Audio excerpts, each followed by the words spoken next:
Ici Radio Courtoisie, la radio libre du pays réel et de la francophonie. Vous écoutez le libre journal de la nuit et des débats dirigé par Charles de Meyer, diffusé en direct mercredi 2 mars 2016 de 21h30 à 23h. Il est diffusé en différé vendredi 4 de 21h30 à 23h également, puis à la demande sur le site internet de Radio Courtoisie. Ce libre journal est réalisé par Benoît. Vous pouvez intervenir au cours de cette émission par téléphone au 01 46 51 00 85, par télécopieur au 01 46 51 21 82, par courrier électronique à courtoisie@radiocourtoisie.fr.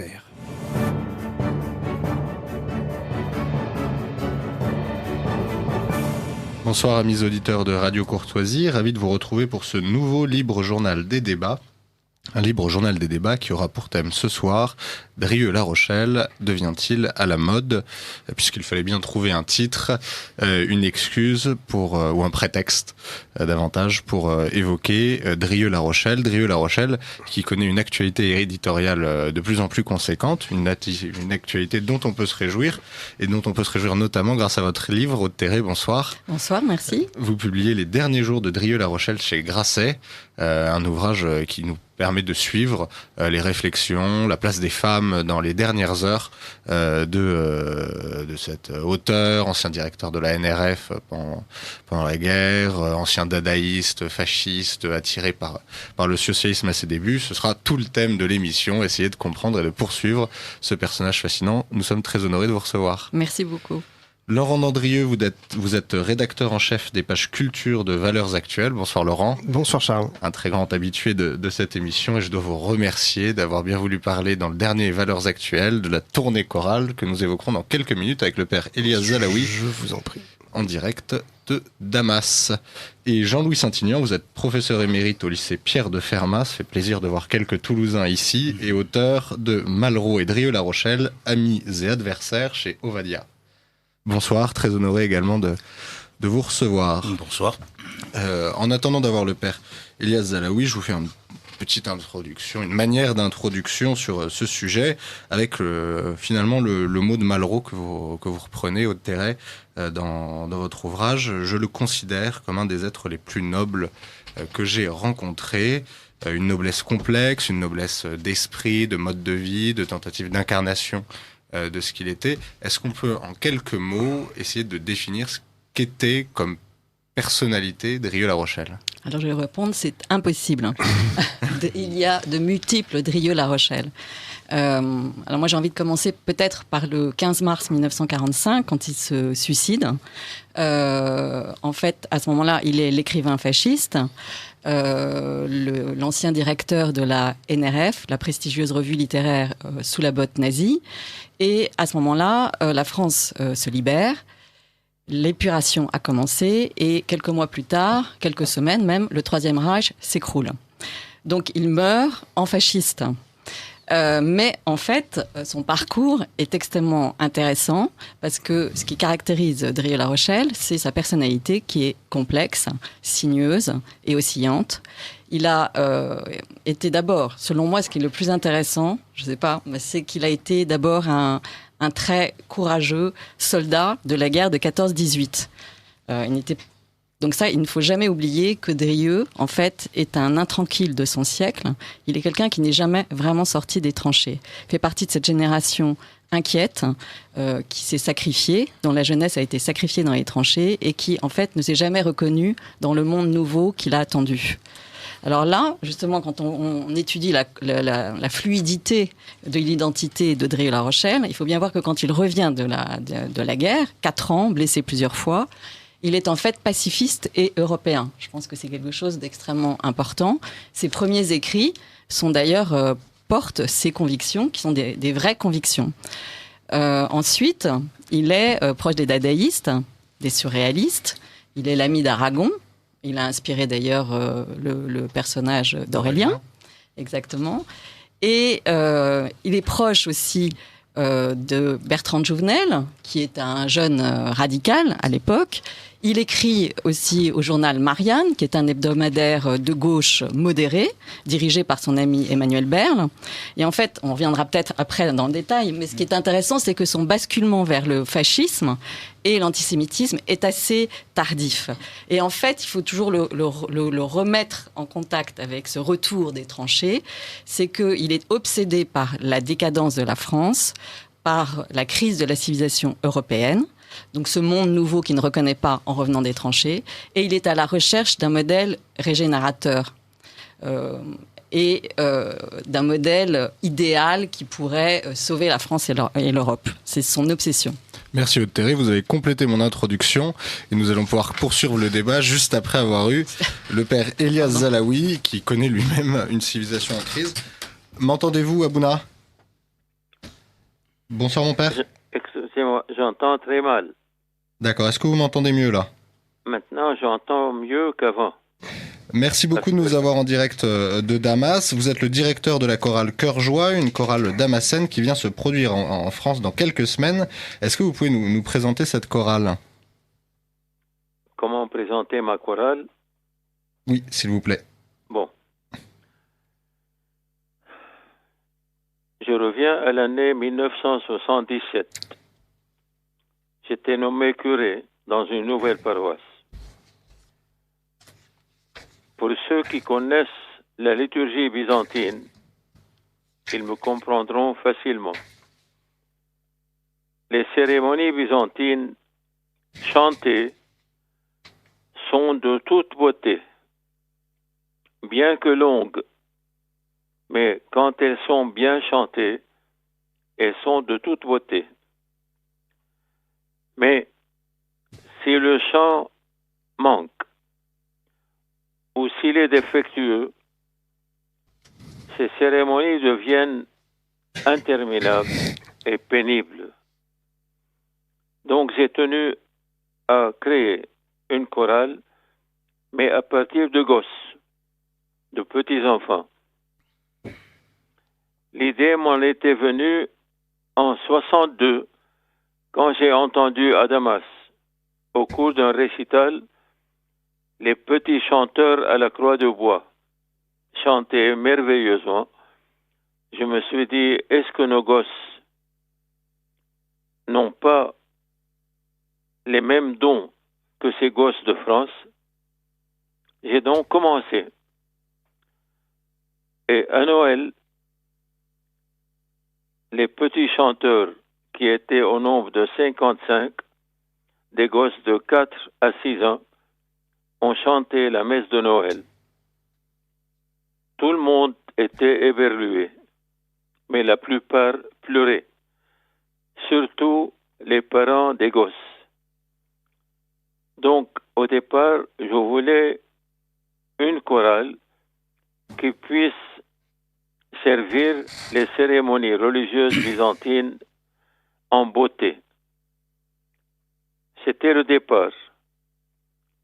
Je tenais d'autre part aussi, étant donné mon engagement au niveau de la vie sociale dans le pays, je tenais à créer un pont spirituel entre les différentes composantes de la société syrienne, chrétienne et musulmane. Pour cela, il nous fallait de nouveaux chants, parce que la société musulmane n'est pas très accessible aux chants religieux byzantins, ni arméniens, ni latins.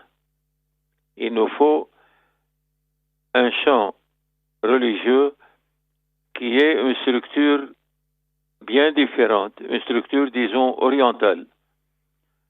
Et cela nous est arrivé comme un cadeau, grâce à la rencontre que j'ai eue fin 84 avec le plus grand chanteur du monde arabe, un maronite libanais qui s'appelle Wadi Al-Safi.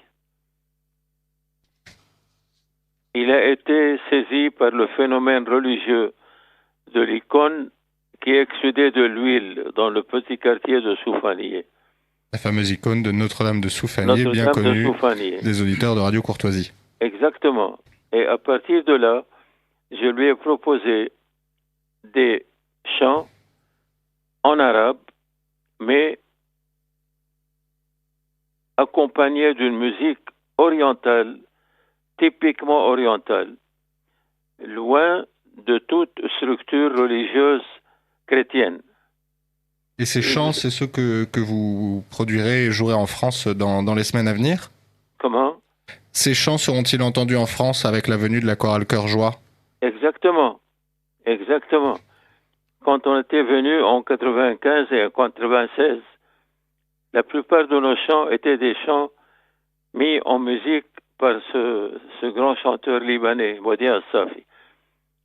Ça nous a permis de sortir de l'église. Et alors on a commencé des récitals ici ou là, en Syrie, ensuite en Jordanie, ensuite au Liban, et on a été au-delà. Et on a constaté combien cette musique religieuse disait quelque chose, pas seulement aux chrétiens, mais aux non-chrétiens. Ça nous a permis de créer des ponts spirituels entre les différentes composantes de la société syrienne. Et on a constaté combien, lors de nos tournées, les gens étaient très sensibles à ce genre de musique religieuse. Et cette musique religieuse, c'est celle qu'on entendra en France. Ça faisait combien de temps que la chorale Cœur Joie avait pu se rendre en France? Cœur Joie était venu en France pour la première fois en 82. On était 50 garçons et filles.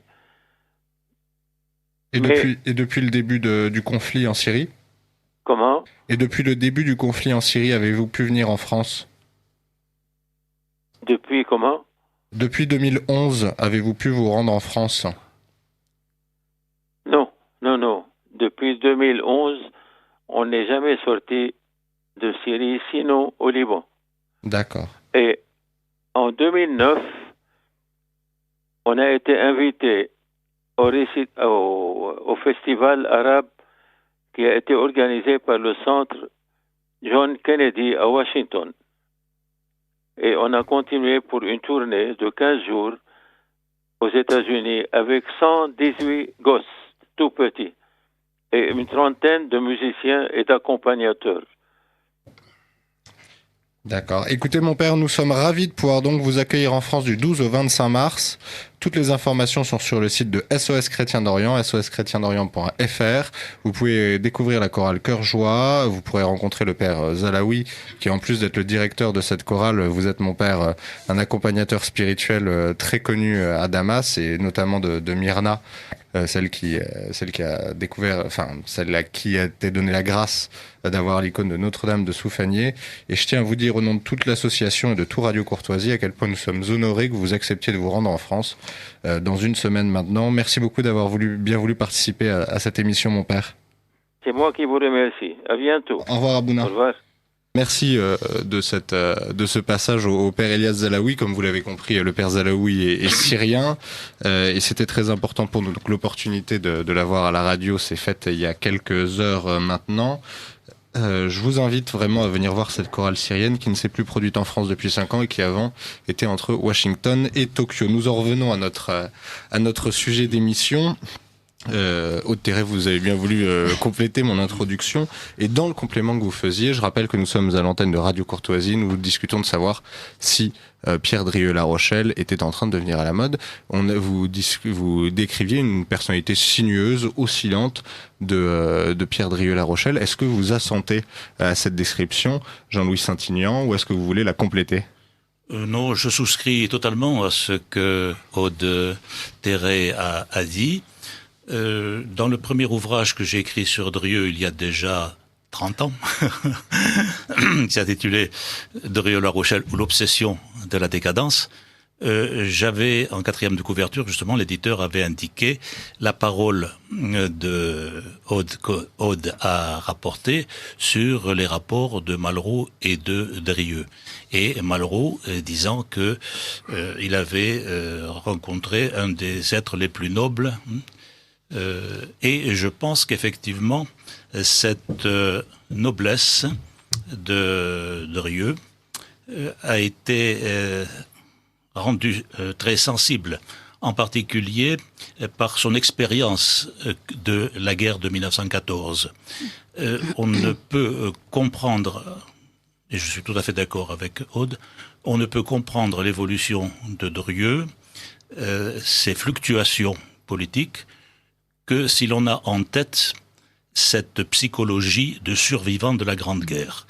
Car non seulement il était survivant de la Grande Guerre, mais il a été blessé à Verdun. Mais avant Verdun, il y a eu la charge héroïque de Charleroi. Et le double aspect de la guerre héroïque et de la guerre industrielle qui est devenue la guerre moderne, plus des blessures qu'il a contractées dans les Dardanelles, tout cela fait une mentalité, si vous voulez, d'ancien combattant. Une aura que le jeune Malraux a appréciée, puisque c'est Drieux qui a en quelque sorte mis le pied à l'étrier à André Malraux. Et finalement, à la fin de sa vie, Pierre Drieux-La Rochelle essaye de recontacter André Malraux, je crois, pour au moment où il combat pour. Oui, je vous laisserai peut-être c'était le sujet de votre livre, mais effectivement, moi, ce qui m'a toujours beaucoup intéressé, c'est que en fait, Malraux est le double contraire absolu de Drieux. Ils se connaissent depuis 1927 et ils s'attirent et ils ont des points communs. Ils sont d'abord très obsédés par l'idée du suicide aussi, qui est un thème récurrent. Un père absent, une première épouse juive. Une quête intellectuelle, et les chemins vont se séparer justement au milieu des années 30, ceux qui passent dans le camp antifasciste et ceux qui s'engagent dans le camp fasciste. Et en fait, Drieux admire énormément ce Malraux, et il veut être comme Malraux, un intellectuel engagé. C'est quand même Malraux, je pense, qui montre la voie à partir des années, du milieu des années 30 et surtout de 34, qui montre la voie à Drieux. Et en fait, il y a un lien, ils ne vont jamais se perdre de vue, même s'ils ne sont pas du tout d'accord, parce qu'il y en a un qui va donc opter pour le camp fasciste, l'autre le combat antifasciste, puisque Malraux, en fait, se rapproche de l'Union soviétique, mais derrière, c'est une option qui est uniquement qui s'explique par le combat antifasciste. Donc c'est un rapprochement, si vous voulez, une certaine séduction pour le système soviétique, mais en fait c'est anti-nazi, anti-fasciste. Bon, ça c'est peut-être une subtilité qui n'est pas tout à fait dans notre débat d'aujourd'hui, mais alors ils s'attirent, ils ne se séparent pas pendant toutes ces années, alors qu'ils sont opposés politiquement, continuent à se voir. Et pendant la guerre, ce qui est très amusant, c'est que Drieux-La Rochelle, donc, qui vient d'être directeur de la prestigieuse revue littéraire, la NRF, essaie de convaincre son ami Malraux de signer. C'était une prestigieuse signature. Et Malraux lui dit, non, ça, tu te trompes complètement de période et il est hors de question. C'est lui qui lui répond, on ne peut pas faire une bonne revue actuellement. Exactement, c'est ça exactement ces termes. Et il va le voir dans le Midi. C'est lui qui permet à Josette Clotis, la maîtresse de Malraux, de rejoindre Malraux dans le Midi avec son bébé. Josette Clotis demande à Drieux-La Rochelle d'être le parrain de Vincent, le second fils de Malraux. Et ils vont se revoir à Paris en 1900. Je crois la dernière rencontre est en fin 43. Et là, Malraux essaie de lui dire, écoute Drieux, change, tu peux encore changer de camp. Parce qu'à ce moment-là, Malraux n'est pas encore engagé réellement dans la résistance. C'est mars 44, le vrai engagement dans la résistance de Malraux. Donc à ce moment-là, mais Malraux lui dit, mais tu n'es pas prudent, tu peux encore tourner ta veste. Oui, arrête la politique. Voilà, Jouvenel est en Suisse, tu peux partir, tu peux faire autre chose. Enfin, sois prudent, ne va pas reprendre la carte du Parti populaire français de Doriot, en pleine, à cette période, c'est ce que tu es en train de faire Drieux. Oui, d'autant plus que le PPF n'avait déjà plus le vent en poupe à ce moment-là. Mais finalement, c'est Laurent Dandrieux qui a trouvé une bonne manière de résumer tout cet aspect-là. Vous avez intitulé votre article à la sortie des éditions lors de l'édition de Drieux à la Pléiade, Drieux-La Rochelle ou la nostalgie de la grandeur dans Valeurs Actuelles. Est-ce que pour vous c'est une bonne manière de résumer le personnage ? Ah bah oui, si je l'ai choisi comme titre, je dois penser que c'est une bonne manière. Ce qui m'embête toujours un peu quand on parle de Drieux, vous dites est-ce que Drieux revient à la mode quand un auteur, et surtout un auteur qui traîne des casseroles politiques aussi considérables que celui-ci, est encore présent et voire renforce sa présence 70 ans après, ça ne peut plus être une question de mode, et c'est que son œuvre, par définition, le rend encore vivant. Et ce qui me gêne toujours un peu quand on parle de Drieux, c'est qu'on parle beaucoup de son tempérament, de son caractère, de son rapport avec les femmes, on parle beaucoup de son engagement politique, et on oublie souvent l'écrivain. Et moi, évidemment, ce qui m'intéresse surtout chez Drieux, c'est le romancier, qui est un romancier que je tiens pour un des plus importants de sa génération. Et je regrette que souvent on se laisse prendre au piège qui nous a tendu. C'est-à-dire que c'est quelqu'un qui adorait se dénigrer, qu'il pensait qu'il ne pouvait pas parler de décadence de son époque s'il ne disséquait pas les signes de cette décadence en lui-même. Et donc il est souvent d'une sévérité extraordinaire pour lui-même, et y compris pour son talent d'écrivain. Or, moi je trouve que c'est une œuvre qui tient extraordinairement bien la route, et qui effectivement, si elle insiste sur la décadence, si elle insiste sur les travers et la faiblesse d'une époque qui n'a plus de repères, qui ne croit plus en rien, qui suit un peu mécaniquement des ordres et des lois dont elle a perdu les clés et le sens, c'est effectivement le revers de la médaille d'un appétit d'absolu qui est tout à fait obsessionnel aussi chez lui, tout autant que son obsession de la décadence. Et il y a une phrase de Gilles que je trouve tout à fait significative, et qui pour moi est vraiment la clé du personnage de Drieux. À un moment, Gilles s'écrie « Ah, il faut mettre de la profondeur dans chaque minute, chaque seconde, sans quoi tout est raté pour l'éternité ». Et je trouve qu'effectivement ça dit bien le niveau d'exigence auquel se situe le personnage de Drieux et son œuvre littéraire. Oui. Alors, je suis tout à fait d'accord avec vous, et je trouve que vous avez bien raison d'insister. Et moi, ma première rencontre avec Drieux, c'est d'abord une lectrice, et très jeune, parce qu'en plus, on peut le lire à plusieurs âges de sa vie, Drieux. Il a toujours quelque chose à vous dire. Et moi, je ne lis pas de la même manière Le Feu follet à 15 ans que, je ne dirais pas mon âge, mais aujourd'hui. Qu'à 17, disons. Donc, et alors, c'est vrai que la seule chose, ça m'intéresserait de savoir ce que vous en pensez, ce que vous direz, c'est Gilles. Gilles est quand même, un récit secret est superbe, Feu follet aussi, La comédie de Charleroi, pour moi, est un texte absolument extraordinaire, et puis de lucidité aussi, et de finesse, il y a la littérature, tout y est. Mais Gilles, qui est un roman antisémite, qui est le roman antisémite, et qui correspond au basculement de Drieux, qui est assez tardif dans l'antisémitisme. C'est pas un antisémite de la première heure, du tout. Est-ce que ces pages, aujourd'hui, comment est-ce qu'on peut les faire lire par des jeunes ? Est-ce qu'elles peuvent éventuellement vous gêner ? Comment vous gérez les pages antisémites qui sont suivies de pages superbes, avec cette acidité, ce côté sec, et en même temps il y a du flamboyant. Voilà, c'est une question que je pose à celui qui aime Gilles. Oui. Jean-Louis Saint-Aignan. Oui. Gilles, et puis Laurent répondra sur la jeunesse après. Pardon, je m'excuse d'abord. Oui. Gilles, c'est évidemment le grand roman de Drieux. Il a été jugé différemment. Les uns le portent au pinacle, ce roman, comme étant le reflet caractéristique d'une époque, de l'entre-deux-guerres. Et pour les historiens, peut-être le meilleur sujet de compréhension des fluctuations de l'opinion publique à travers cet écrivain. D'autres, au contraire, trouvent que c'est un roman raté, en particulier sur la fin, l'épilogue, qui est en quelque sorte ajouté, il semblerait que ce soit ajouté. Et l'explication en est que, là aussi, Drieux a voulu un peu rivaliser avec Malraux. C'est l'époque où Malraux écrit l'Espoir, et Gilles, que l'épilogue, Drieux le fait mourir d'une façon un peu particulière, dans une arène espagnole, Et ça a eu l'air, en quelque sorte, de casser le roman. Et les autres romans de Drieu ont été aussi jugés avec une certaine sévérité. Comment dirais-je, on reproche à Drieu un certain dilettantisme.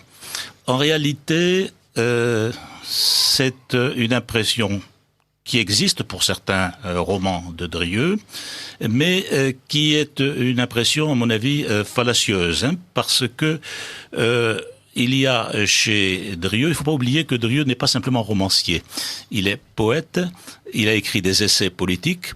Ne pas oublier que Mesures de la France a été le livre qui a osé dire, après la victoire de 1918, dans l'euphorie de cette victoire, que la France n'avait gagné la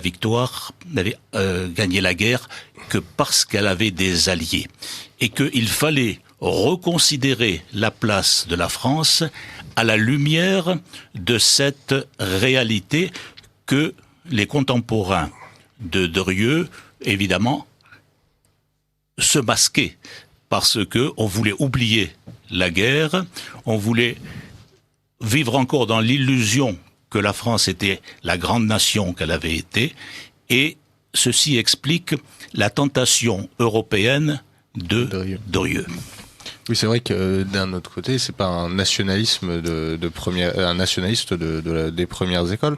Et pour revenir sur Gilles, alors, moi j'avais la citation qui m'a bien plu je relisais Gilles dans une abbaye d'ailleurs pour l'anecdote en cette fin de semaine, et c'était donc 40 ans le père adoptif de Gilles qui met: l'antisémitisme, c'est donc une de ces ratatouille primaire, comme tous les ismes, passons, reste l'expérience, ce que nous enseigne le contact avec les personnes.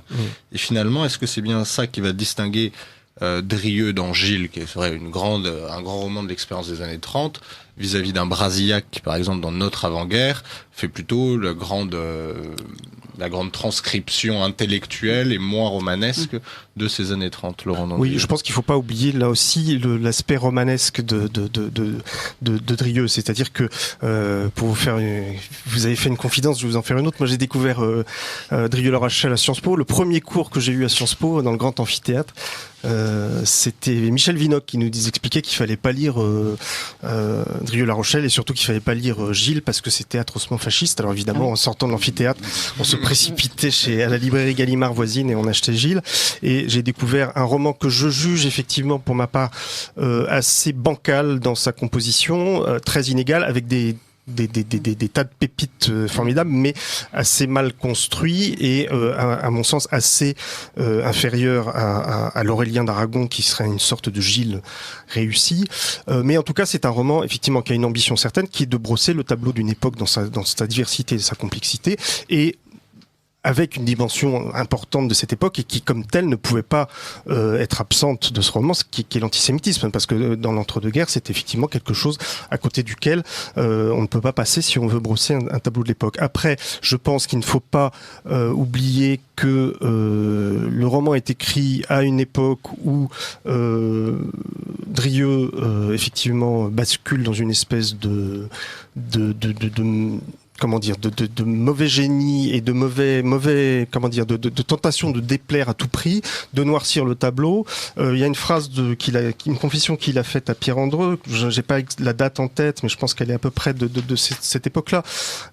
Il dit à son ami Andreu: tout le monde me déteste sans savoir pourquoi. Maintenant, on me détestera plus encore et on saura pourquoi. Je pense qu'effectivement, il y a ce désir de noircir le tableau, y compris sur cette question-là.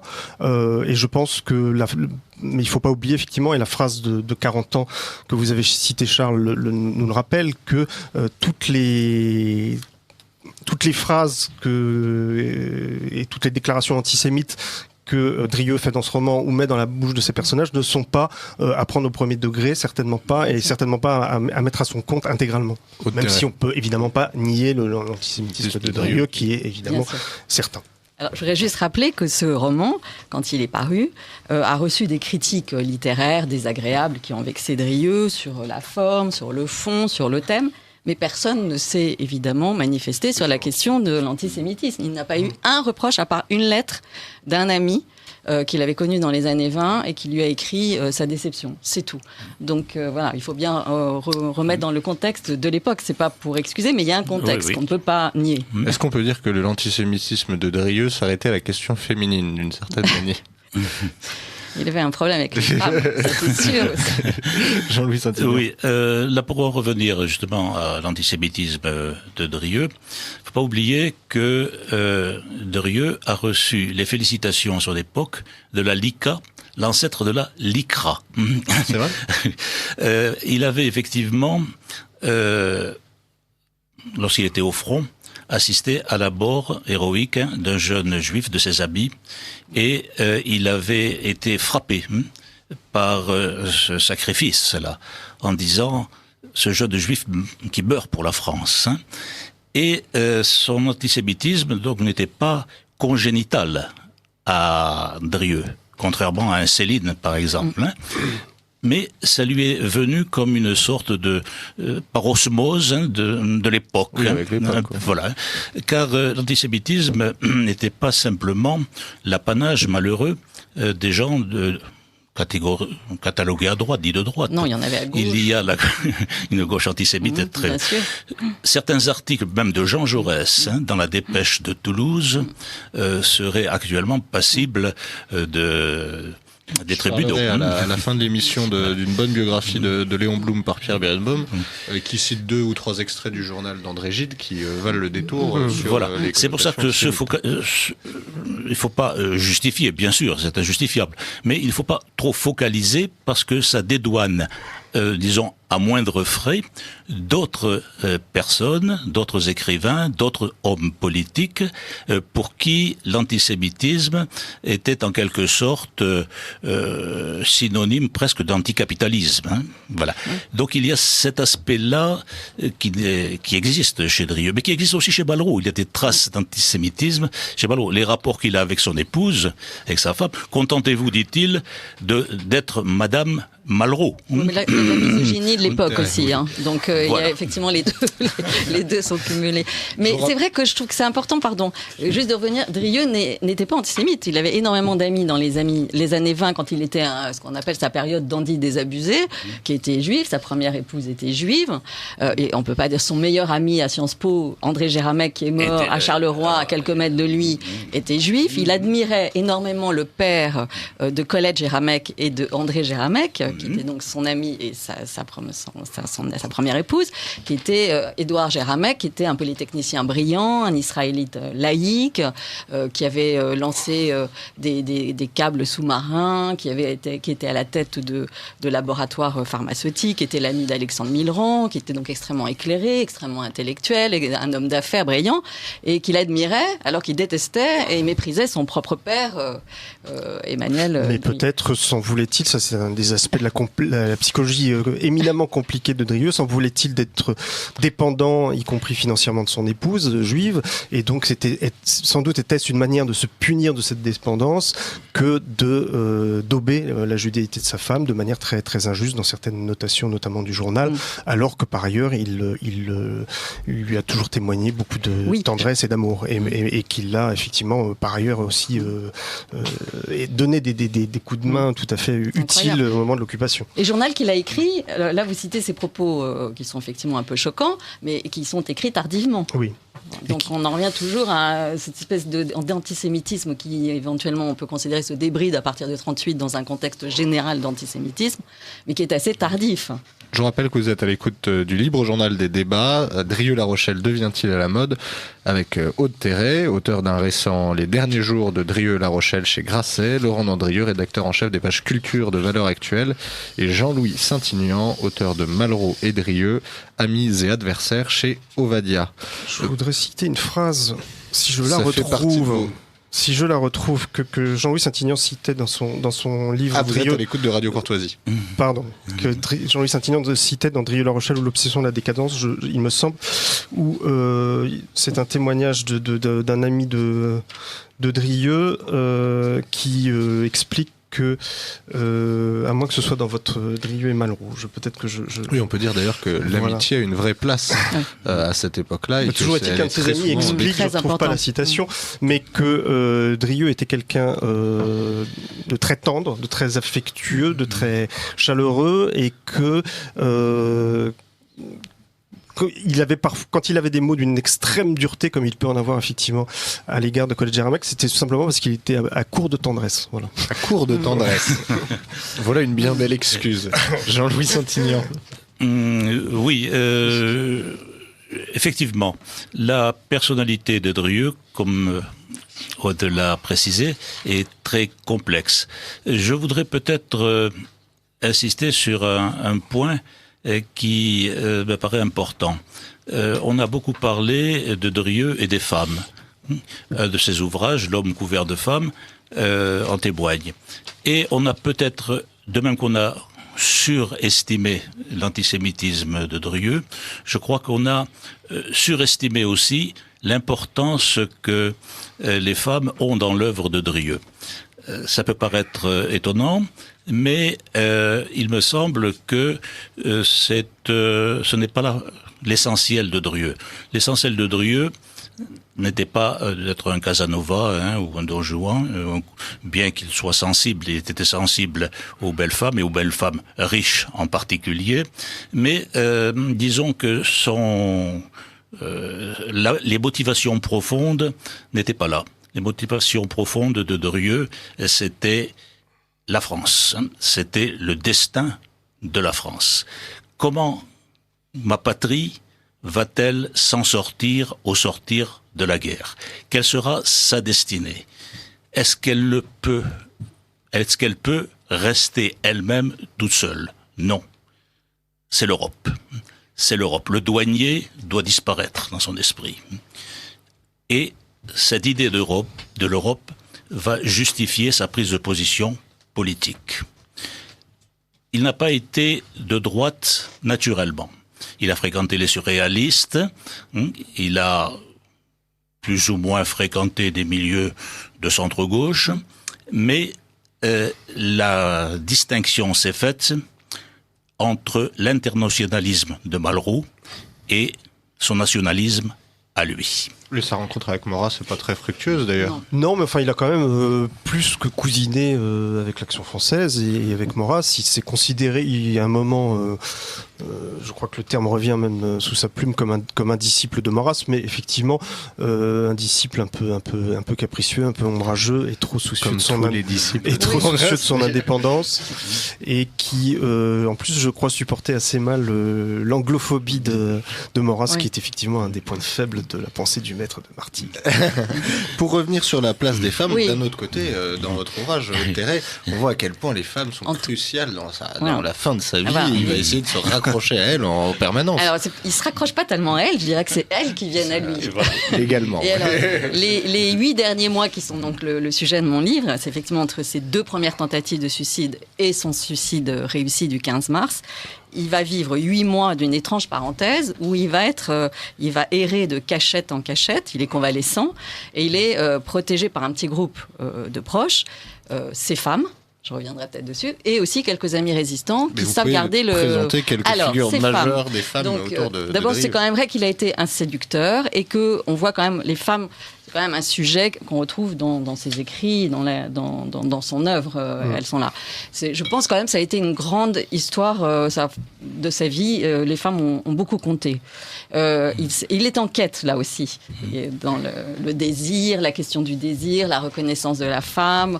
Bon. Et alors, à la fin de sa vie, on retrouve toutes ces femmes. Dieu sait qu'il les a trompées, maltraitées, abandonnées. Insultées parfois. Insultées. Et elles sont toutes là à vouloir le sauver. Donc, dès sa première tentative de suicide, mi-août 1944. Alors, je vais les citer. Il y a Colette Jaramek, sa première épouse, qui l'appelle ma numéro 1.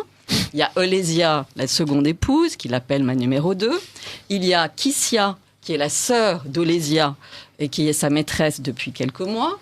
Il y a alors quelqu'un de très important, c'est Suzanne Tesnas, qui est une personnalité très intéressante, qui est une femme de lettres, une femme cultivée, qui tient un salon et qui est une amie très proche de Drieux. Il y a, faut pas oublier, Noël Murphy, qui est une amie américaine, qui va l'héberger en cachette, le cacher pendant quelques semaines à la campagne dans sa maison. Il y a Gabriel Labonne, qui est essentiel dans ces mois de Une relation moins sensuelle, quand même. Lui qui a tenu quand même les plus belles femmes dans ses bras se retrouve avec une bonne très dévouée et qui a beaucoup de mérite, mais la cohabitation est parfois difficile. Et puis, il y a aussi celle qui manque, mais qui est dans son esprit et qui occupe son esprit à l'époque, c'est Christiane Renaud, la sensuelle Christiane Renaud, qui est l'épouse du richissime industriel Louis Renaud. Et qui a eu un rôle aussi non négligeable, je pense. Alors ça, c'est peut-être de la psychologie, mais dans son basculement dans le fascisme, il a cherché aussi à avoir une aura de pouvoir, à montrer que l'intellectuel pouvait lui aussi avoir du pouvoir comme le concurrent mari industriel, d'ailleurs il a présenté Christiane Renaud à Doriot, qui était une star à l'époque, faut bien dire, celui qui était à la tête du Parti populaire français, Ramon Fernandez, Jouvenel, les intellectuels, les hommes d'affaires, le Bromforms, ils étaient tous, il y en avait séduits par ce prolétaire qui parlait, qui tombait la veste, qui était un tribun, et ils étaient tous fascinés par cette puissance, et cette puissance virile aussi d'ailleurs. Et donc je pense que et Drieux a été totalement fasciné, mais ça n'a pas duré très longtemps, par Doriot. Alors cette fascination avec le monde politique et le destin de la France ou de l'Europe, c'est vrai que c'est également constitutif de l'œuvre de Drieux. Est-ce qu'on peut dire que c'est un écrivain politique, Laurent Dandrieux, ou est-ce que c'est un écrivain qui malheureusement de temps en temps essaie de mettre de la politique dans ses romans? Non, je pense que c'est un écrivain politique parce que, comme le rappelait, je crois, Jean-Louis Saint-Ignan tout à l'heure, il a commencé très tôt à s'y intéresser, même si c'était pas sous une forme engagée, mais il publie Mesures de la France dès le début des années 20, donc c'est quelqu'un qui se préoccupe du destin de la France très tôt, et c'est quelqu'un que cette obsession de la décadence ne pouvait que conduire à une réflexion politique. L'obsession de la décadence, d'ailleurs, qui est effectivement centrale dans son œuvre, mais qui est très largement partagée par tout le monde à l'époque, qui fait d'ailleurs de la littérature française de l'entre-deux-guerres l'une des plus politiques que le monde ait jamais connue. Mais donc, c'est effectivement la façon dont il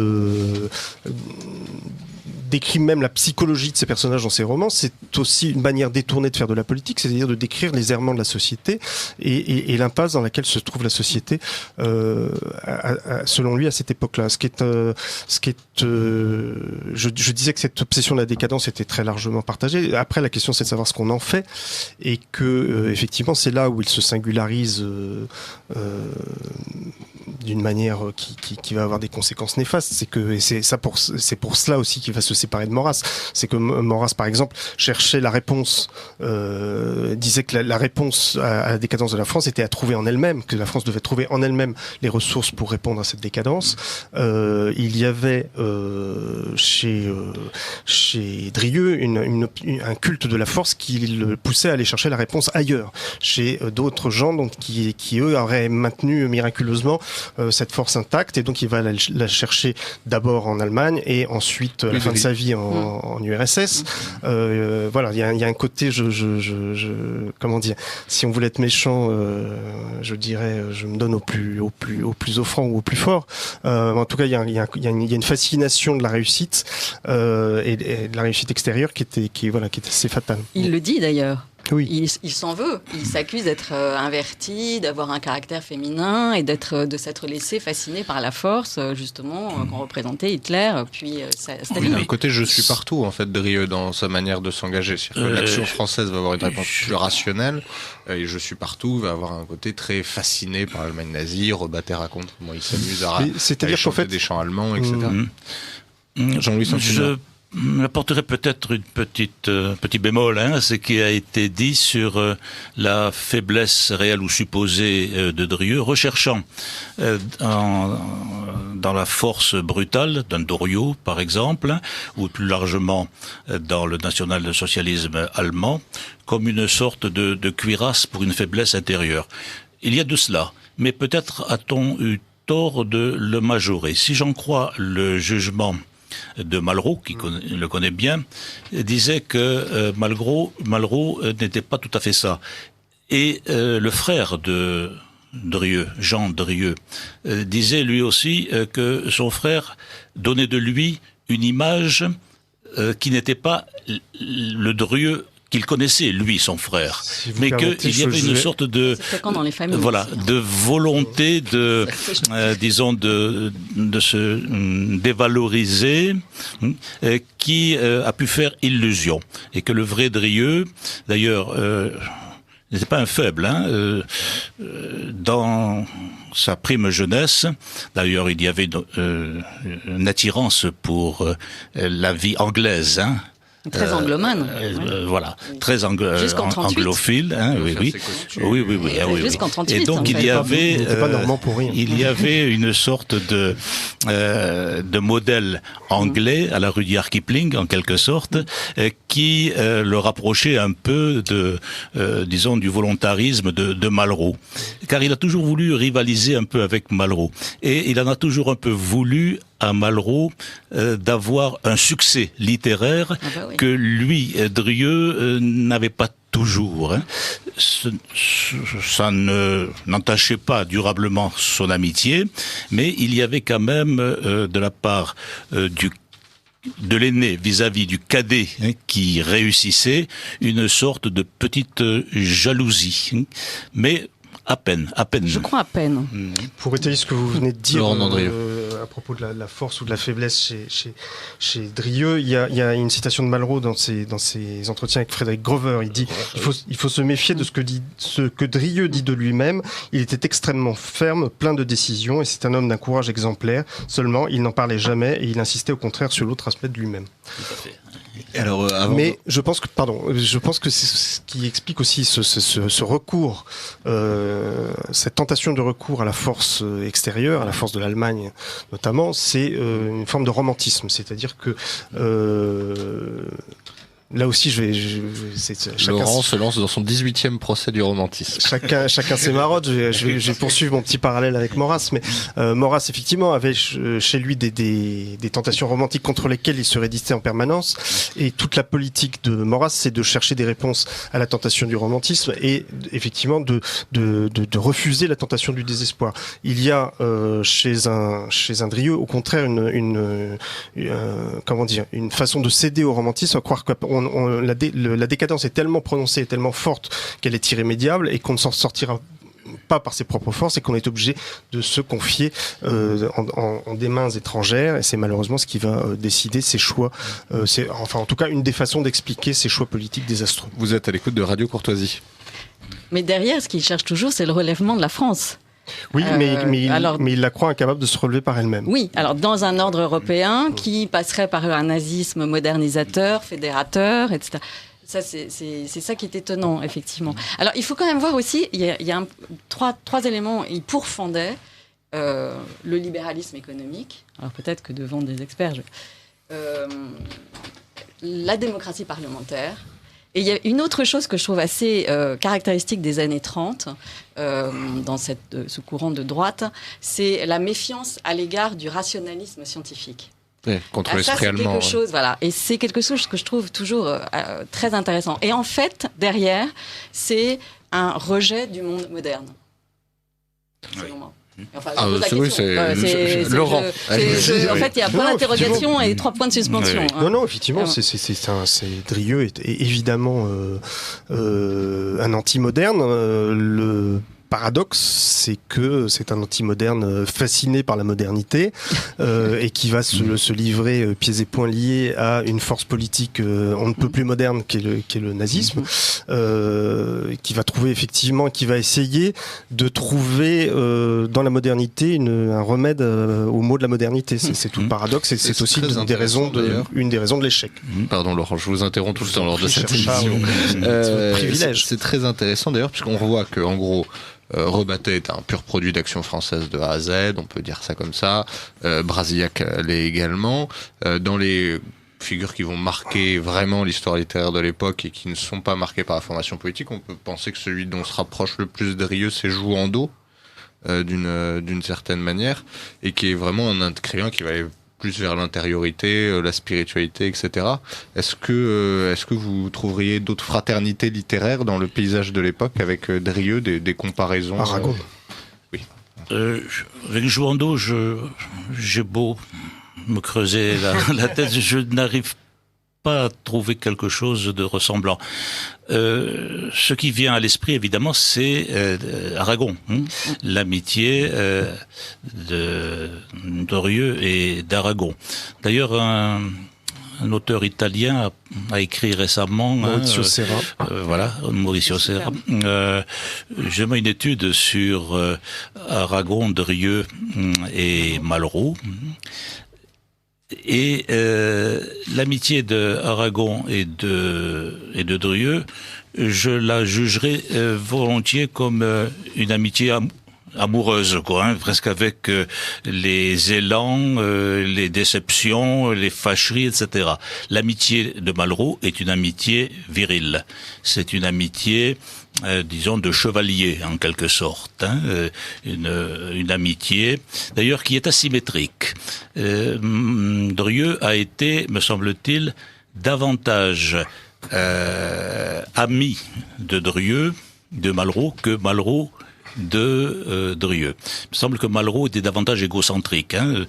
Il y a chez Malraux un aspect qui a été mis en évidence par beaucoup, à savoir un aspect un peu fanfaron, fanfaron de génie. D'ailleurs, il s'est dressé lui-même une statue, et évidemment, ça faisait l'admiration de Drieux, en même temps l'agacement aussi, parce que s'il y a une qualité ou un défaut, selon le point de vue, chez Drieux, c'est l'authenticité.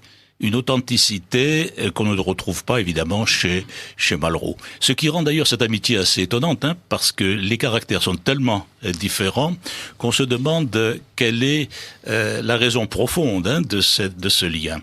Je pense qu'au départ, il y a chez Malraux et chez Drieux une vision commune du destin de la France. Si on compare le jeune européen de Drieux et la tentation de l'Occident de Malraux, on s'aperçoit que les préoccupations, disons géopolitiques pour faire vite, sont similaires.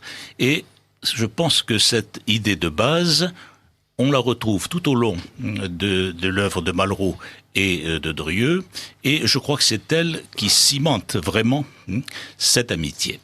Le jeune européen qui vient d'être réédité aux éditions Bartilla, je me permets de le préciser, et cependant que les éditions de Paris, elles, rééditent un recueil sous la direction de Christian Daudet, un recueil de chroniques des années 30 de Drieux-La Rochelle. Et pour continuer les remerciements, je remercie les Cahiers de Lerne qui m'ont fait parvenir les notes qui permettent une partie de cette émission et qui font, comme vous le savez, toujours des ouvrages remarquables qu'il faut citer. Je pense que, pour rebondir sur ce que vous venez de dire, je pense que il me semble que l'amitié d'Aragon et de Drieux était finalement beaucoup plus intime, beaucoup plus proche, et leur proximité littéraire aussi qu'entre Drieux et Malraux, et ce qui explique que la rupture a été beaucoup plus radicale, c'est-à-dire qu'à la limite ils étaient trop semblables et trop proches pour rester amis malgré les divergences politique. Avec Malraux, je pense qu'il y avait un jeu, une distance, un jeu qui permettait de rester amis malgré tout. Mais avec Aragon, ça n'a pas été possible parce que la proximité est trop forte. Alors, il y a un effet de gémellité. qu'on voit bien dans Aurélien d'ailleurs. Pardon. Aude-Thérèse. Le 9 août, 2 jours avant de se suicider, le premier suicide, Drieux-La Rochelle écrit dans son journal, ses pensées sont pour Aragon. Il écrit « Je l'admire, et je l'ai admiré, je l'admire encore », je crois. 2 jours avant de se suicider. Mais je crois que avec Malraux, ce qu'il avait chez Malraux, c'est qu'il avait une admiration devant aussi la réussite mais générale de Malraux, qui avait ce côté, il a tiré toutes les bonnes cartes. Il s'est pas trompé de combat, et en plus il est courageux, parce que dans tout, il a aussi un espèce un peu de rejet vis-à-vis des écrivains résistants, justement dans la période qui m'intéresse. Et pour lui, le seul vrai courageux, c'est quand même Malraux, qui a pris les armes, qui est à la tête de la brigade Alsace-Lorraine, 1200 hommes, qui risque sa vie tous les jours, qui galvanise ses troupes. Qui a réussi à jouer un rôle politique. Donc il a tout réussi, et jusqu'au bout. Donc là encore, celui qu'il admire jusqu'au bout, c'est Malraux. Et finalement, à la fin de sa vie, mais vous le décrivez de manière passionnante, celui qui accepte de lui tendre la main en répondant à une de ses lettres, c'est Malraux. Tandis qu'Aragon, alors c'est vrai qu'il n'a pas osé le contacter non plus, Aragon avait joue un rôle exactement à l'exact inverse. Est-ce que c'est assez fascinant, puisque Aragon, qui va être comment dire ça de manière utile, qui va être un peu celui qui décide de qui a le droit, le grand épurateur. J'exagère, je fais exprès. Non, mais il est secrétaire général du Comité national des écrivains. Il décide de la publication des listes. Voilà, et il décide, et lui, il est pour une épuration qui va jusqu'au bout. Alors on est au début, c'est la période dure, il faut aussi après séquencer l'épuration. Mais au tout début, Aragon, il veut la peau des écrivains collabos, compromis, et il veut pas faire dans la dentelle. Mais je vous en prie. Aude-Thérèse, finissez. Mais en même temps, moi je pense que le suicide de Drieux a bien arrangé Aragon. Voilà, c'est une hypothèse. Ça lui a empêché, il n'avait pas besoin de se salir les mains comme ça. Drieux est sorti tout seul de la scène. Jean-Louis Saint-Aignan. Oui. En ce qui concerne justement le rôle d'épurateur d'Aragon, il a été ce que vous dites. À l'égard de Drieux, il avait quand même usé de son influence au Comité national des écrivains, en disant que il s'opposerait absolument à ce que Drieux soit fusillé, à une époque où... vous avez les papiers, parce que je sais que il a fait passer le message à Colette Géramec. C'est ça. Voilà, à la fin. Et Colette Géramec, au moment où Drieux croit que tout est perdu, le 15 mars, le filet passe dans le Figaro, et Colette vient le voir en disant, écoute, je sais, mais ça, j'ai pas la preuve, j'ai pas vu le papier. Mais effectivement, un autre aspect, enfin pour abonder dans ce sens-là, c'est à Dominique de Santi, qui a écrit un Drieux ou le séducteur mystifié, et qui, stalinienne, sa période stalinienne, avait cru bon, jeune stalinienne, devant Aragon, de dire pique-pendre de Drieux. Et Drieux l'avait arrêté brutalement en lui disant sachez que Drieux a été et restera mon ami.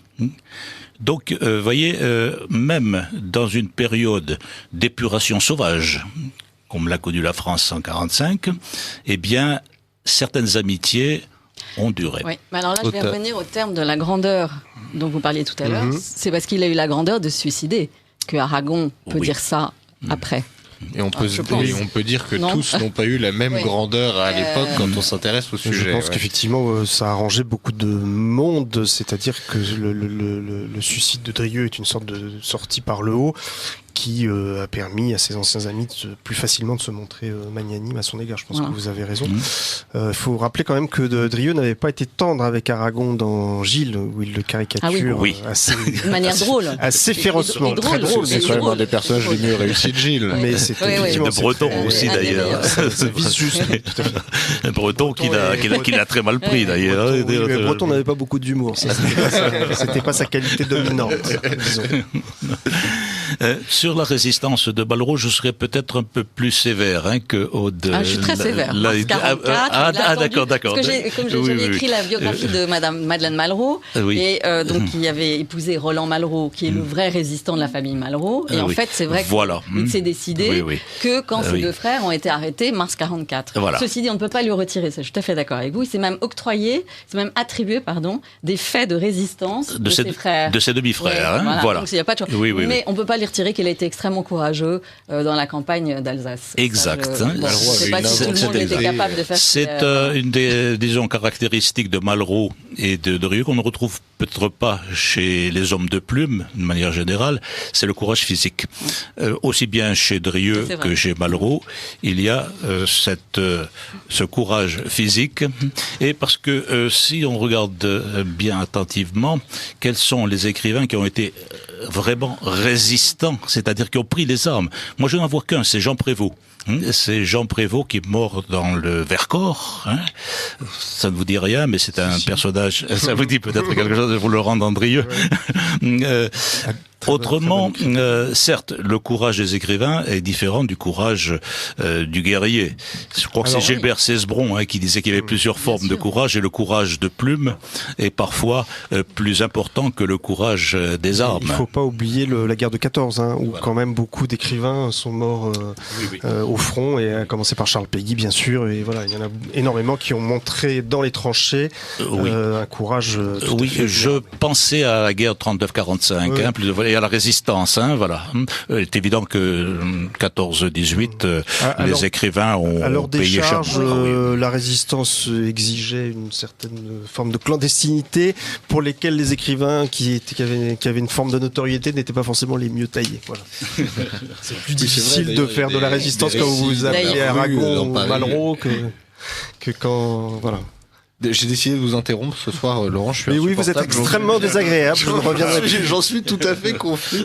Vous êtes à l'écoute de Radio Courtoisie. Nous débattons ce soir autour de la capacité à Drieux de rester à la mode ou d'avoir une œuvre qui lui permet d'être toujours à la mode, comme nous le précisait Laurent Dandrieux, en compagnie d'Aude Terray, qui est l'auteur de Les derniers jours de Drieux-La Rochelle chez Grasset. Laurent Dandrieux, habitué de cette émission, souvent interrompu, et également rédacteur en chef des pages culture de Valeurs Actuelles, et Jean-Louis Saint-Aignan, auteur de Malraux et Drieux-La Rochelle, amis et adversaires chez Ovadia. Et peut-être faut-il en revenir sur cette affirmation du départ de l'émission, qui était celle de Laurent, et qui nous disait que en fait l'œuvre de Drieux lui permettait de s'imposer à toutes les époques. On voit quand même un petit peu, alors on sent poindre une accélération des travaux, peut-être notamment depuis la publication en Pléiade. Est-ce que vous le sentez vous-même? Est-ce que vous pensez qu'il va y avoir une recrudescence des travaux autour de Drieux? Et pour quelles raisons, si oui ou non, Aude Terray? Je voudrais revenir aux années 60, où Drieux a connu déjà un vrai réveil avec Louis Malle, Le Feu Follet, et la réédition chez Gallimard de beaucoup de ses romans. À ce moment-là, les années 60 sont des années où Drieux, avec les hussards, Nimier, etc., évidemment, où Drieux revient à la mode. Oui. Grâce en particulier à Malraux, qui a été un ami post-mortem. Si vous voulez, Drieux a été l'ami ante-mortem et Malraux l'ami post-mortem. Malraux était l'exécuteur testamentaire. Et c'est Malraux qui a suggéré à Louis Malle de faire ce film, Le Feu Follet, dans les salons de Verrières chez Louise de Villemorin. Exact. Il était ministre de la Culture et c'est lui qui lui a suggéré de faire ce film. Voilà. C'est quand même... Ce qui n'est pas un moindre mérite quand on sait que Malraux a été ministre de Gaulle. Laurent Dandrieux. C'est tout la complexité de Drieux qui se poursuit. Après, ce que je trouve un peu gênant, c'est ce que j'essayais de dire tout à l'heure aussi, c'est que autant la renaissance de Drieux dans les années 60 a été essentiellement une redécouverte de l'œuvre, autant souvent aujourd'hui on a l'impression qu'on s'intéresse plutôt, c'est un peu les côtés sulfureux de Drieux qui intéressent et qui suscitent l'intérêt. On parle du journal, on parle de Gilles, on parle de sa partie la plus politique. Par exemple, on oublie systématiquement de parler de Rêveuse bourgeoisie, ce qui m'agace parce que c'est un très très beau roman, mais il n'est pas politique, alors on en parle moins. Mais voilà, il faudrait pas aussi que la légende noire, que l'aspect sulfureux, que l'aspect... C'est vrai que quand on a eu l'impression au moment notamment de la publication du journal des années d'occupation, en 92, qu'on s'intéressait à Drieux, surtout pour avoir un nouveau prétexte et une nouvelle occasion de dire du mal des écrivains collaborateurs, et pour pouvoir une nouvelle fois juger le passé et le refusiller. Mais voilà, c'est des... Mais je crois que ça a été un choc quand même pour pas mal d'intellectuels qui étaient prêts à pardonner beaucoup de choses à Drieux jusque-là. Et il y en a certains qui ont quand même été assez choqués. Il y a eu un effet du journal de 1992. Oui, mais qui, à mon avis, était surjoué parce que mais on peut pas nier que les gens-là, de nombreuses personnes que j'ai vues, qui sont intellectuelles, là, ils prennent tout Drieux, mais là, ça les a... Enfin, Drieux, collaborateur et antisémite, même ma concierge était au courant. Donc, ils ont eu tort d'être surpris. Oui, concierge de grande qualité. Oui, d'ailleurs, pour revenir sur les textes, alors... moi, il y a un texte où j'aime beaucoup de Drieux, souvent est étonnant, j'aime beaucoup son Charlotte Corday, je le trouve assez intéressant, assez juste, assez fin. Est-ce que, comme ça, pour vous, il y a des perles de Drieux qu'on connaît assez peu et dont on parle assez peu, au terrain ? Alors, moi, je vais peut-être déplaire, mais forcément, en plus, moi, je me suis intéressée au Drieux crépusculaire, et je trouve que Récits secrets, c'est absolument magnifique. Donc, un très beau texte, indéniablement. Les deux que je garderais, si je devais n'en garder que deux, c'est Le Feu Follet et Récits secrets. Voilà. Oui, je suis tout à fait d'accord avec Aude Terré. Je pense que Récits secrets, c'est un livre qui restera. Je pense que c'est à la fois dans sa concision littéraire et dans sa force. Il ne faut pas oublier que c'est un livre qui est écrit il y a quelques jours ou quelques mois de son suicide. Quand on se suicide, on ne triche pas. Dans le cas de Drieux, le suicide, c'est pas une fuite, ou plus exactement, c'est une assomption, en quelque sorte, on pourrait dire.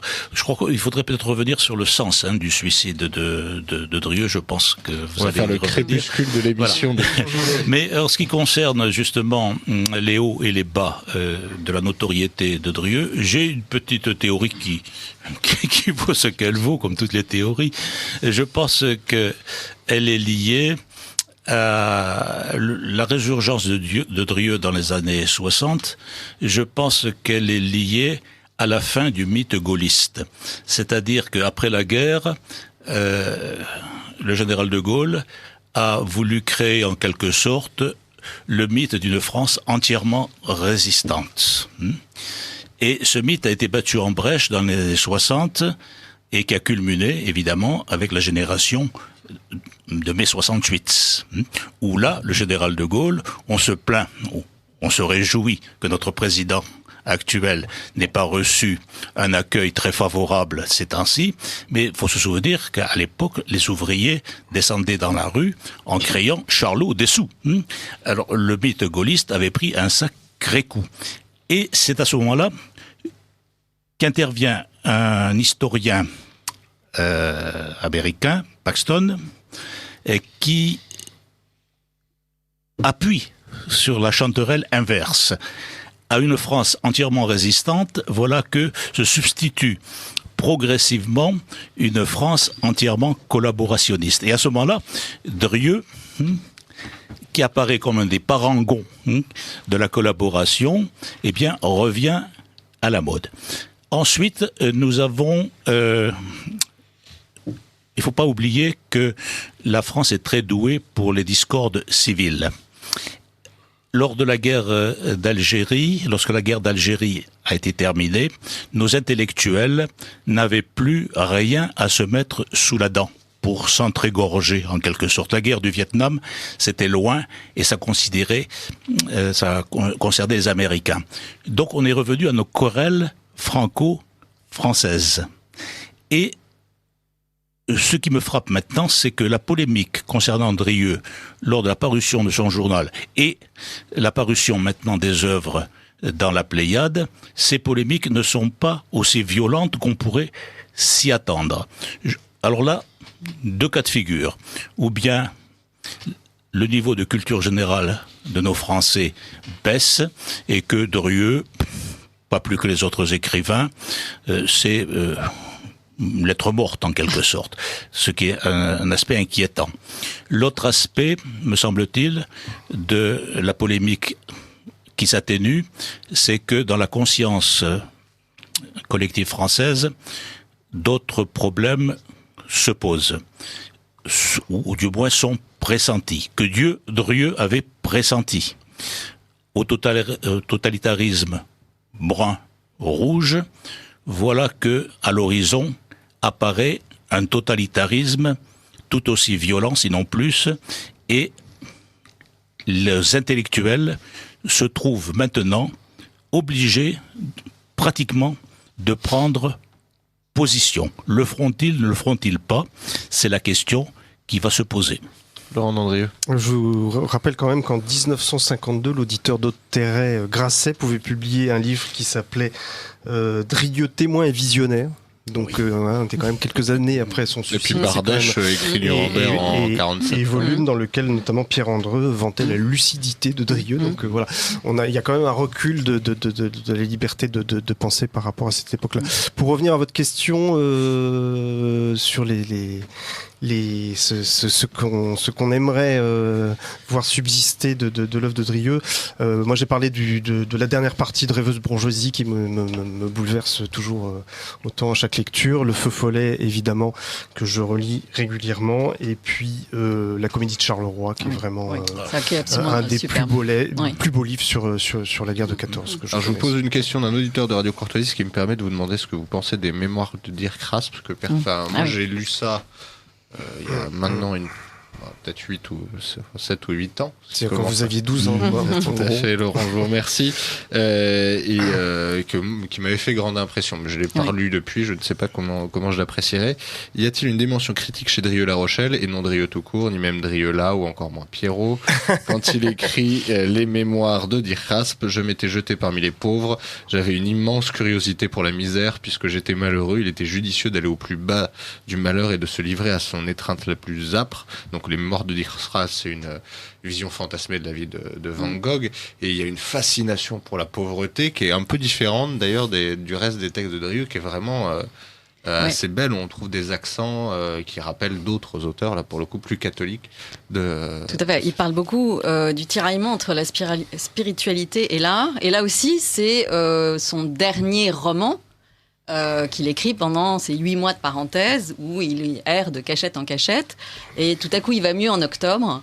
Et quand même, c'est un écrivain, et il a besoin d'écrire, et il croit, comme tout écrivain, que le prochain roman sera le meilleur, sera son chef-d'œuvre. Et il met beaucoup de lui dans ce roman, qui est presque... alors, je suis incapable de prononcer, c'est Dirk Raspe. Bon. Moi, j'ai toujours dit Raspe, mais effectivement, je ne sais pas. Peut-être Et c'est un auto-héros, en fait. Il se peint lui-même, tout se confond. Mais alors là, moi, je trouve, je vous dirai après ce que vous en pensez, parce que vous êtes... je trouve qu'il y a de très belles pages. Mais qu'on sent, là, pour le coup... je trouve que c'est très désespéré comme... Voilà. C'est très désespéré. Moi, personnellement, j'ai trouvé ça assez, j'ose le dire, assez barbant. Vous n'aimez pas ce qui est désespéré, vous, Laurent? Mais si, tous les chants les plus désespérés sont les chants les plus beaux. Oui, je trouve que c'est un peu... Moi, j'ai trouvé ça un peu alambiqué. Ce qui, moi, m'a beaucoup frappé, plus que la fascination de la pauvreté, c'est la fascination de l'incompréhension. C'est-à-dire que Drieux s'est toujours vécu comme un auteur incompris, qui n'avait pas eu le succès qu'il méritait, et probablement s'il peint et s'il s'identifie à la figure de Van Gogh, c'est dans l'espoir qu'après sa mort, comme Van Gogh, son œuvre sera reconnue à sa juste valeur. Jean-Louis Saint-Aignan. Oui, alors je suis un peu partagé, parce que la première lecture des mémoires de Dirk Raspe me ferait partager l'avis de M. Dandrieux, mais une deuxième, une troisième lecture m'ont persuadé d'autre chose. C'est la dernière œuvre de Drieux. Elle est inachevée. Pourquoi est-elle inachevée? Il y a son suicide. Pourquoi? Il y a évidemment le thème de la pauvreté, mais il y a aussi l'image tutélaire de Van Gogh, l'artiste. Et là, j'y vois un point de rapprochement avec Malraux, tous deux agnostiques, et trouvant dans l'art un substitut aux besoins religieux. Et nul n'ignore que sur la fin de sa vie, Drieux a été tenté par la philosophie et la mystique hindoue. tout comme Malraux d'ailleurs, qu'il ignorait Malraux, qu'il ignorait. Ils n'en ont jamais parlé. Ils n'en ont jamais parlé, ce qui est étonnant, compte tenu du fait qu'ils parlaient souvent entre eux, mais ils n'ont jamais parlé de ce point-là. C'est dire que c'était quelque chose qui les touchait, me semble-t-il, intimement. Et je pense qu'il y a dans les mémoires de Dirk Raspe le désir de trouver un sens à l'existence pour des écrivains comme Drieu et Malraux qui nient en quelque sorte toute transcendance. C'est la transcendance par l'art. Et deuxième peut-être raison, me semble-t-il, c'est que Drieu, qui a toujours douté de son talent, il s'estimait Daumier là où il aurait voulu être Delacroix. Pour lui, Delacroix, c'était Malraux, bien sûr. Mais il dit, en France, on a besoin à la fois de Delacroix et de Daumier. Et le Daumier, c'est rêveuse bourgeoisie, surtout. Et je pense que, mais c'est une intuition plutôt qu'une certitude, il a eu, avec ce dernier roman, la certitude qu'il était devenu un grand écrivain. L'espoir. Je crois qu'il a eu cette certitude-là, mais il n'a pas voulu, par épuisement psychique, par lassitude, par un peu désespoir peut-être, s'astreindre aux longs travaux du génie. Et il fallait qu'il fasse une fin, et il a voulu que sa mort soit une mort volontaire. Et il a mis fin à sa vie, me semble-t-il, au point de vue artistique, comme il a mis fin à sa vie terrestre par son suicide. Mais en même temps, il est dur. Aude-Terray, vous écrivez « Le doute n'a jamais lâché Drieu. Est-il un écrivain? A-t-il du talent? Il est lucide. Il ne sera pas parmi la dizaine d'auteurs de sa génération qui durerait. Il n'est pas lucide en l'occurrence. De n'avoir été qu'un littérateur. Il fait largement partie des bien sûr. Mais ce que je veux dire, c'est qu'il a été comme tous les écrivains, et je pense en tout cas les vrais, dans le doute permanent. Et c'est là où il est extrêmement touchant aussi. C'est que dans ces 8 derniers mois, il est face à lui-même et ce doute d'être justement, est-ce que j'ai été un écrivain ? Est-ce que j'ai écrit? Est-ce que je ne me suis pas fourvoyé dans la politique? Est-ce que mes romans ne parlaient pas trop de politique aussi? Il s'est posé toutes ces questions. Et c'est là où moi, je trouve que c'est extrêmement touchant et qu'avec les mémoires de Dirk Raspe, il essaye vraiment là de faire un roman, je dirais, sans toile politique de fond. C'est le premier où il se lance complètement et il y croit. Et en fait, en décembre, le début de la toile, on est vraiment sur les débats plus philosophiques. C'est pas le premier, parce qu'il y en a eu d'autres, dans Le Feu Follet, je suis bien d'accord. Mais là, vraiment, il entreprend une œuvre de grande ampleur qu'il veut complètement différente, justement, de Gilles, ou il veut pas faire une peinture sociale, il veut faire autre chose. Et ce qui va le miner, en fait, quand même, derrière, c'est les procès d'épuration, et c'est l'impression que le temps le rattrape, et il se dit que ce livre ne sortira jamais, en fait. Et puis, il y a quand même, parmi ses doutes, il faut mentionner le fait qu'il s'accuse, je ne sais plus trop où, probablement dans son journal, de ne pas savoir finir un livre. Oui. Il considère qu'il avait raté la fin de Gilles, ce qui n'est pas faux. Il se trompait parce qu'il n'a pas du tout raté ni la fin du Feu Follet, ni la fin de Rêveuse bourgeoisie. Mais en tout cas, il avait ce doute-là, et probablement se suicider avant d'avoir achevé Dirk Raspe, c'était peut-être aussi un moyen pour lui de ne pas tomber dans ce travers à nouveau. C'était son premier suicide, en fait, d'arrêter d'écrire. Et on en vient à la question du suicide, parce qu'il nous reste peu de temps. Je faisais un parallèle qui vaut ce qui vaut, ça se trouve, ça va vous paraître absolument ridicule. Il me semble qu'il y a 2 thèmes qui sont assez récurrents dans l'œuvre de Drieu, c'est le suicide, la possibilité du suicide, et le divorce.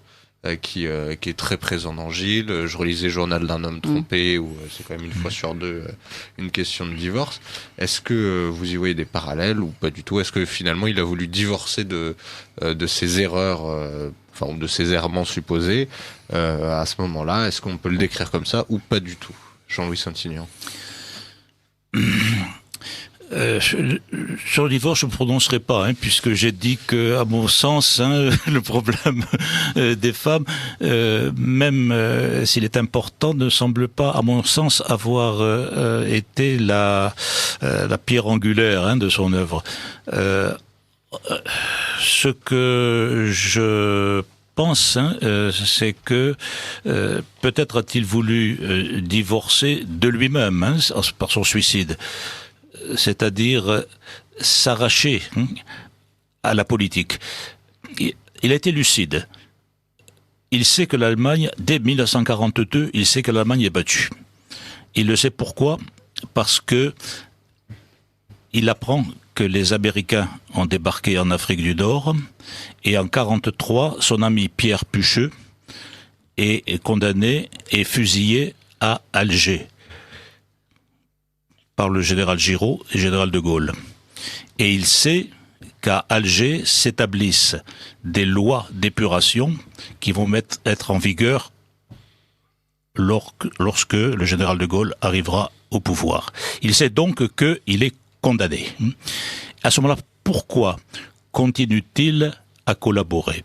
Après une phase de collaboration illusion, de 40 à 42, il y a la phase de collaboration provocation.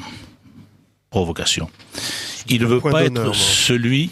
Il collabore par point d'honneur. Oui, il ne veut pas tourner sa veste. Oui, il ne veut pas être celui qui fuit. Il ne veut pas suivre les fuyards de Sinbaringen. Il ne veut pas de plus être touché par des sales mains de ceux qui vont l'épurer. Il ne veut pas connaître le procès. Il veut mourir de lui-même. Et je pense que si divorce il faut le prendre au sens très large du terme, il a divorcé de sa vie. Laurent Andrieux. Non, je pense que ce sont deux phénomènes complètement vis-à-vis desquels il a une approche radicalement différente. Le divorce, pour lui, ça fait partie de la part, comment dire, je dirais un peu héréditaire de son obsession de la décadence. C'est-à-dire que ça fait partie des choses héritées. Le mariage de ses parents a été un désastre, et c'est un désastre qui va reproduire comme par une sorte de fatalité durant toute sa vie, et pas seulement dans ses mariages, mais dans toutes ses relations amoureuses. Donc ça, c'est la décadence subie, c'est la décadence héritée, c'est la décadence qu'il traîne comme un boulet. Le suicide, pour lui, je pense que c'est un acte positif. C'est un jugement qu'il se porte sur ce qu'il considère objectivement comme un échec de son parcours politique, mais c'est un jugement qu'il refuse de laisser aux autres. C'est un jugement qu'il veut se porter à lui-même, et c'est un jugement qu'il se donne, et une mort qu'il se donne à lui-même, une condamnation à mort qu'il se donne à lui-même, et c'est une manière de dire malgré mon échec, malgré la faillite de mes idéaux, malgré la faillite politique, je reste maître de mon destin. Alors sur le divorce, je rejoins tout à fait ce que vous disiez, donc je ne vais pas venir dessus. Moi, j'ai forcément étudié les deux, ou disons les trois suicides. Pour moi, le premier suicide d'août, c'est au moment où les Alliés foncent sur Paris. Et là, c'est vraiment un suicide d'honneur. Il décide effectivement, je dirais presque que c'est presque un bras d'honneur, c'est presque sa façon à lui de fêter l'arrivée des Alliés, et c'est un suicide esthétique. Il est avenue de Breteuil dans son appartement qu'il aime beaucoup, 7e étage, la nuit est superbe, il est au milieu de ses livres, bon, et malheureusement il se rate. En revanche, le dernier suicide, le suicide réussi du 15 mars 45, je pense, est le suicide là d'un orgueilleux traqué qui finalement n'a plus d'autre choix. Et là, on peut dire aussi que le contraste est important. Il est au-dessus d'un entrepôt de légumes dans un tout petit appartement. Et en fait, lui qui était quand même misanthrope ne supporte plus la solitude. Il a été bouleversé par la condamnation à mort et l'exécution de Brasillac, ça il ne faut pas l'oublier, et il déteste le monde nouveau, donc il se supprime. Mais il ne faut pas oublier la dimension un peu, je dirais, amoureuse de ce suicide. C'est-à-dire qu'il a toujours caressé l'idée de la mort, il a toujours joué avec, il a toujours parlé de la mort et de la mort volontaire comme d'une forme d'ami. Et je voulais vous citer une phrase de 42. Ma solitude bien-aimée est déjà ma mort, que je commence à goûter comme un fruit qui est encore à l'arbre, que j'effleure des lèvres et qui bientôt tombera dans mes mains. il a toujours vécu, effectivement, je suis d'accord avec vous, toujours vécu avec cette idée de la mort. La tentation du suicide, elle remonte à son jeune âge. Il raconte dans État civil que, étant jeune, il s'était enfoncé un couteau et il n'avait pas éprouvé beaucoup de désagréments. Une autre fois, il a eu la tentation du suicide, je crois, pendant la guerre. Pendant la guerre, il a été à 2 doigts de se suicider. Et presque dans tous ses romans. Dans tous ses romans, le thème du suicide est récurrent. En fait, c'est presque un suicidé à blanc. En permanence et finalement il se suicide. Voilà. C'est un terme, c'est une vraie obsession aussi. Et mais je pense que il a une approche philosophique du suicide. Tout à fait, et même mystique, puisque en se détruisant lui-même, il a le sentiment d'entrer dans le grand tout, tel que une lecture peut-être un peu rapide des textes hindous l'a persuadé. Donc voilà. Et il avait décidé d'ailleurs de se suicider le jour où les Américains oui, c'est ça, arrivaient à Paris. Arrivaient à Paris. Toute une symbolique. Mais c'était aussi une question d'honneur et de dignité pour lui. C'était pour ne pas avoir à se cacher, ne pas fuir, ne pas retourner sa veste. Le malentendu sur Drieux vient justement de ce suicide. On a cru très longtemps qu'il s'était suicidé en quelque sorte par remords. Il s'était puni lui-même en quelque sorte. Non, ça, effectivement. Voilà, l'erreur vient de là. En réalité, il ne faut pas oublier qu'il n'y a rien de plus romantique au sens où là encore, Maurras condamnait le romantisme. Il n'y a rien de plus romantique que le suicide et que Drieux est avant tout un romantique. Et comme promis, nous avons fait le crépuscule de cette émission sur le suicide de Drieux. En tout cas, il n'y a pas eu de suicide complet de la civilisation européenne puisque nous continuons à le lire. Et j'en profite pour faire la chronique des ouvrages habituels dans cette émission. Alors, j'ai beaucoup relu Drieux, donc seulement 2 livres ce soir. Tout d'abord, une belle publication des éditions Ouest France qui publie Comprendre la révolte des Camisards. Ensuite, on sort un petit peu du sujet, de Marianne Carbonnier-Burcard. C'est un ouvrage qui est fait en collaboration directe avec le musée du désert, donc de la zone originelle des Camisards, et on aurait pu s'attendre à un ouvrage très déséquilibré en faisant de simples victimes des horribles milices catholiques et des persécutions qui leur ont honnêtement fait subir. Pas du tout. C'est vraiment un point de vue assez humain, assez épais psychologiquement, et qui explique beaucoup pour ceux qui s'intéressent aujourd'hui au Sud-Est dans ce qu'il y a de politique et de sociologique, une partie des explications de ces terres avec ses irrédentismes et ses particularités. Pour rester sur le Sud-Est, vous savez que le Front National a prétendu récemment que le Front Populaire aurait voté pour Marine Le Pen. La lecture du livre de Pierre Birenbaum sur Léon Blum, un portrait aux éditions du Seuil, permet de vous rassurer. Léon Blum n'aurait jamais voté Marine Le Pen. Il lui fallut pour cela qu'il trahisse toutes ses idées. En revanche, c'est vraiment une biographie édifiante, très scientifique, très précise, que je vous recommande. Laurent Nodrieux. Est-ce que je peux ajouter un titre qui Bien est entendu. l'excellent, puisqu'on parlait d'intellectuels qui ont du courage physique, il y en a, l'excellente biographie que Stéphane Giocanti va publier de Pierre Boutan aux éditions Flammarion, qui est un pavé tout à fait remarquable, remarquablement écrit et très éclairant. Vous me le prêterez. Pas question. Je vous invite donc à vous procurer les 2 ouvrages. Celui d'Auterret, vraiment très bien. Dernier jour de Drieux-La Rochelle chez Grasset. Et celui de Jean-Louis Saint-Aignan, Malraux et Drieux-La Rochelle, amis et adversaires. Bonne soirée. Merci.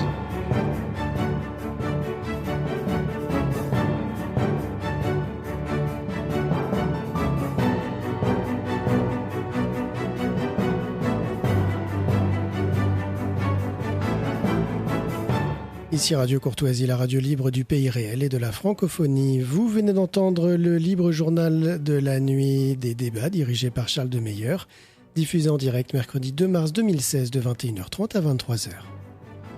Il est diffusé en différé vendredi 4 de 21h30 à 23h également, puis à la demande sur le site internet de Radio Courtoisie. Ce libre journal a été réalisé par Benoît. N'oubliez pas que Radio Courtoisie est une radio culturelle associative. Afin de sauvegarder une indépendance absolue, Radio Courtoisie refuse toute ressource publicitaire. Radio Courtoisie ne vit que grâce à ses auditeurs. Aidez-nous à demeurer libres, adhérez à notre association. Pour cette année, la cotisation minimum est de 40 €. Envoyez votre chèque à Radio Courtoisie, 61 boulevard Murat, 75 016 Paris. Nous pouvons vous faire parvenir un enregistrement de ce libre journal. Commandez le CD-ROM pour le prix franc de port de 9 € ou 6 € seulement si vous êtes adhérent de notre association. En rédigeant des chèques distincts pour la cotisation et pour l'enregistrement, vous faciliterez la tâche de notre secrétariat bénévole. Je vous rappelle notre adresse Radio Courtoisie, 61 boulevard Murat, 75 016 Paris.